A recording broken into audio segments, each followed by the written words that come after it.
கதிரை வீட்டில் நிற்க வச்சு எல்லாரும் திட்டிகிட்டு இருக்காங்க. கோமதி இருந்துட்டு, ஏன்டா எங்கள் அம்மா எனக்கு எவ்வளோ முக்கியம் தெரியும்ல, அவங்கள போய் இந்த மாதிரி பேசி வீட்டை விட்டு அனுப்பிச்சிருக்கேன். எங்கள் அண்ணன்களுக்கும் நமக்கு என்னடா அப்புறம் வித்தியாசம் அப்படின்னு சொல்லிட்டு கண்ணம்னான்னு திட்டுறாங்க. அதுக்கப்புறம் இவங்களை சமாதானப்படுத்தணும் கதிர் ஒரு கதையை சொல்கிறாரு. ஒரு நாள் கடத்தல ராஜோட அப்பா பார்த்தேன், உங்கள் அம்மா கூட உங்களால் பார்த்துக்க முடியுது, அந்த மாதிரி ஆளுங்களா நீங்கன்னு சொல்லிட்டு அவரை பேசினாங்க. அவர் தலை குனிஞ்சு நின்றுட்டு இருந்தார். எனக்கு பார்க்க கஷ்டமாக இருந்துச்சு. அதனால தான் நான் அம்மாச்சிக்கிட்ட பேசி எப்படியாவது அனுப்பிச்சிடலாம் பார்த்தேன்.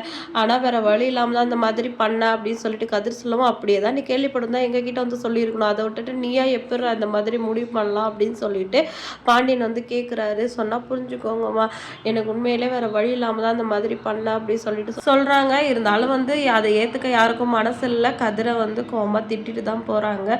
கோமதி பாவம் ரொம்பவே ஃபீல் பண்ணுறாங்க. எங்கள் அம்மா எப்படி கண் கலங்கி நின்னாங்க, அது காரணம் நீ தான் நினைக்கும் போது எனக்கு எவ்வளோ கஷ்டமாக இருக்கும்டா, உனக்கு கொஞ்சமாவது புரியுதா அப்படின்னு சொல்லிட்டு ரொம்பவே கண் கலங்கி போய் பேசுகிறாங்க. கதிரும் வந்து வேணும்னு இப்படி பண்ணலாதனால அவரும் வேறு வழி இல்லாமல் அவங்க திட்டதெல்லாம் வாங்கிட்டு நின்றுட்டுருக்காரு. அதுக்கப்புறம் உள்ளே போனோடனே ராஜ் அவங்க பங்குக்கு அவங்க திட்டிகிட்டு இருக்காங்க. நீ என்ன நினச்சிட்டு இருக்க உன் மனசில், எங்கள் அப்பா சித்தப்பாலாம் என்ன பண்ண தப்பு சொன்னியோ இப்போ அதையே தான் நீனும் பண்ணியிருக்க அப்படின்னு சொல்லிட்டு கதிரை அவங்க ஒரு பங்கு திட்டுறாங்க.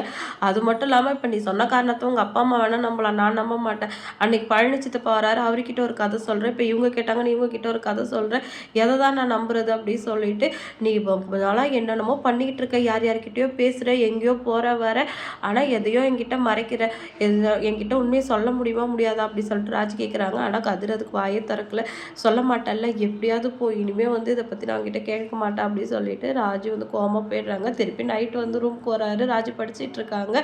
கதிர் வந்து ராஜை சமாதானப்படுத்தலாம் அப்படின்னு சொல்லிட்டு ட்ரை பண்ணுறாரு. ஆனால் பயங்கரமாக கோபமாக இருக்காங்க. நீ உன்னை பார்த்தாலே அம்மாச்சி கண் கலங்கி அழுதுட்டு இருந்தது தான் எனக்கு வந்து ஞாபகம் வருது, தயவு செஞ்சு என்கிட்ட பேசாத அப்படின்னு சொல்லிட்டு திரும்பவும் கதிர்கிட்ட வந்து சண்டை போடுறாங்க.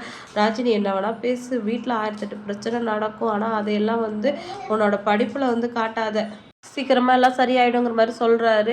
நீ பண்ணதை நினச்சாலே எனக்கு கோவமாக வருது. இதுவே எனக்கு தெரிஞ்ச கதிராக இருந்தால் இப்படி பண்ணியிருக்க மாட்டா, சுமூகமாக 2 பக்கமும் பேசி இந்த பிரச்சனையை முடிச்சு வச்சுருப்பான் அப்படி சொல்ல, ஓ கதிரை உனக்கு அந்த அளவுக்கு தெரியுமா, என்னெல்லாம் தெரியும் சொல்லு அப்படின்னு சொன்னோடனே நான் திரும்பி கோவமாக இருக்கேன், என் கோபத்தை கிளறாத அப்படின்னு சொல்லிட்டு ராஜி கோவமாக பேசுகிறாங்க. அதுக்கப்புறம் அம்மாச்சி வந்து அவங்க வீட்டில் இருக்காங்க.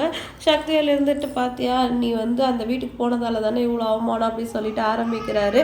அதுக்கு வந்து ராஜோட அப்பா வந்துட்டு, நீ அவங்கள வீட்டை விட்டு அனுப்பலன்னா இது எதுவுமே நடந்திருக்காரு, அதனால தயவு செஞ்சு வாய் மூடிட்டு அமைதியாக இரு, எதை பற்றியும் பேச வேணாம் சொல்லிட்டு உள்ளே போயிடுறாரு.